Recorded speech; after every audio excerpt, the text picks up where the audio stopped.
Bhadrak जिलार Basudevpur block अंतर्गत जगन्नाथपुर ग्राम पंचायत रे अवस्थित जगन्नाथपुर सरकारी उच्च विद्यालय आडंबर पालित होछि वार्षिक उत्सव एवं पुरस्कार वितरण सभा।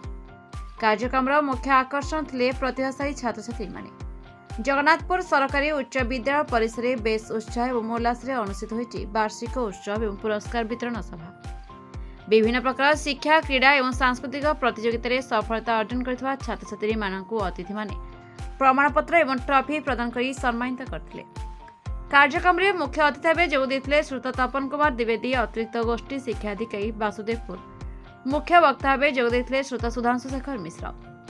अन्यमानक मध्य थिले श्रोता मनोरंजन धड़ सीआरसीसी श्रोता परमानंद दास विद्यालय प्रधान शिक्षक एवं श्रीजुक्त बलराम बेहरा विद्यालय परिचालना कमिटर सभापति।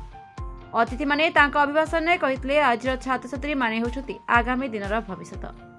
शिक्षा सहित शिष्टाचार एवं नीतिमूल्य देश गठन मुख्य भूमिका निभाइब। ଏହି କାର୍ଯ୍ୟକ୍ରମରେ ମଞ୍ଚ ପରିଚାଳନା କରିଥିଲେ ମୁକ୍ତିକାନ୍ତ ବେହେରା। ଏଥିରେ ସମସ୍ତ ଶିକ୍ଷକ ଶିକ୍ଷୟିତ୍ରୀ ଛାତ୍ର ଛାତ୍ରୀ ଏବଂ ଅଭିଭାବକମାନେ ଉପସ୍ଥିତ ଥିଲେ। ଭଦ୍ରକ ଜିଲ୍ଲା ବାସୁଦେବପୁର ବ୍ଲକରୁ शेख ସାହିଦ କାଦିରଙ୍କ report the republic Odisha 24 news.